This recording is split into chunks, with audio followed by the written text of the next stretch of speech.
Bienvenue la team lactée, bienvenue dans ce format court où je réponds à vos questions. Et aujourd'hui, vous m'avez posé des questions sur un éventuel danger de la contraception sur la lactation et puis sur un sein qui produirait moins que l'autre. Donc on va tâcher de répondre à ces questions aujourd'hui.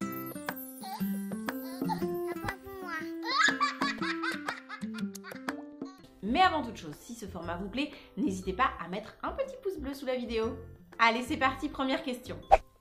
La mise en place d'une contraception est-elle dangereuse sur la lactation? Baisse-arrêt. La mise en place d'une contraception, si elle est sans hormones du type stérilet au cuivre, ne posera absolument aucun problème sur la lactation puisque aucune hormone n'entrera en jeu. En ce qui concerne une prise de contraception de type hormonal, c'est-à-dire qui va libérer des hormones, eh bien tout est dit. Là, il s'agit d'hormones. Alors selon la composition de notre contraception, entre les normales, les microdosées, les mini-dosées et les hormones déjà présentes dans notre corps, il pourra sans doute y avoir des effets. Maintenant, lesquels, ce sera du cas par cas. Et surtout à voir avec le professionnel de santé qui nous suit. En effet, si vous constatez que ça peut avoir une incidence sur votre lactation, surtout, n'hésitez pas à en reparler avec le professionnel qui vous suit pour peut-être réadapter la prise d'une autre contraception, qu'elle soit hormonale en général ou justement que vous passiez à quelque chose qui est sans hormones. N'hésitez surtout pas à en parler à votre professionnel de santé. Et puis il y a des cas où ça ne joue pas du tout. Si vous souhaitez en savoir plus sur la contraception et l'allaitement, je vous invite à regarder la vidéo que j'avais fait à ce sujet, que je vous mets par là, ou là. Où je mets d'ailleurs en lumière la fameuse méthode MAMA, méthode de l'allaitement maternel et de l'aménorrhée dont on entend si souvent parler quand on allaite. En tout état de cause, comme je vous l'ai dit et répété, surtout n'hésitez pas à en parler au professionnel de santé qui vous suit. Allez, question suivante. J'ai un sein qui produit moins de lait. J'ai pu le constater lors des tétées et séances de tire-lait. Est-ce qu'il y aurait des solutions? Avant de répondre plus avant à cette question, il est bon de rappeler que ce que nous pouvons exprimer comme lait au tire-lait n'est absolument pas du tout en aucun cas représentatif de ce que nous produisons. Et qu'une fois de plus, le meilleur tire-lait, c'est la succion de bébé. Si les tire-laits sont un grand coup de pouce et ont connu beaucoup d'évolutions technologiques, ils ne pourront jamais remplacer la succion de nos bébés. Et justement, puisque l'on parle de la succion de nos bébés, c'est à mon sens la meilleure solution pour pallier à un sein qui serait un petit peu feignant. En fait, c'est faux ce que je dis. Un sein ne peut pas vraiment être feignant, sauf cas particulier. Mais là, je vous renvoie à ma vidéo sur le manque de lait primaire ou le manque de lait circonstanciel.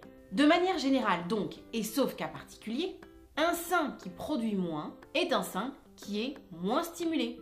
C'est QFD quelque part. L'idée va donc être de proposer plus souvent ce sein à bébé et de manière stratégique.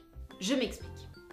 Lors d'une tétée, on présente le sein le plus feignant, le moins stimulé en premier à bébé, pour amorcer le réflexe d'éjection du lait. En gros, que la succion de bébé donne l'information à notre corps que nous avons besoin de lait dans ce sein. Mais avant que bébé s'impatiente trop ou s'énerve, on change de sein et on lui offre celui qui est le plus plein, celui qui a l'habitude, celui qui est bien stimulé, celui qui gère plutôt bien. Une fois que bébé a fini sur ce sein, on repasse sur le sein le plus feignant ou le moins stimulé et on le repropose à bébé. En gros, dans le schéma, l'idée c'est de faire 1, 2, 1. Une autre astuce sera de donner le sein le plus feignant, le moins stimulé, à bébé la nuit. Pour une bonne raison. Sachant que le taux de prolactine, c'est-à-dire l'hormone qui gère la production lactée, atteint son pic le plus haut la nuit, cela aidera à envoyer le signal qu'on a besoin de lait par ici. Et voilà, c'est tout pour moi pour cette vidéo du jour. J'espère que les réponses que j'ai apportées à ces questions vous auront aidé, vous auront éclairé. Si vous pensez qu'elles peuvent aider quelqu'un d'autre, surtout n'hésitez pas à partager la vidéo. Oui, je sais, c'est votre petite contribution à la chaîne. N'hésitez pas à partager cette vidéo si vous pensez qu'elle peut répondre aux questions d'autres mamans. N'hésitez pas non plus à la liker et à nous laisser un petit commentaire pour savoir comment ça se passe chez vous. Est-ce que vous avez été dans le cas d'un sein qui produirait moins qu'un autre? Et dans ce cas-là, comment avez-vous fait? Et pour votre prise de contraception, Finalement, après une grossesse, vous avez souhaité reprendre une contraception avec ou sans hormones? Comment ça se passe pour vous?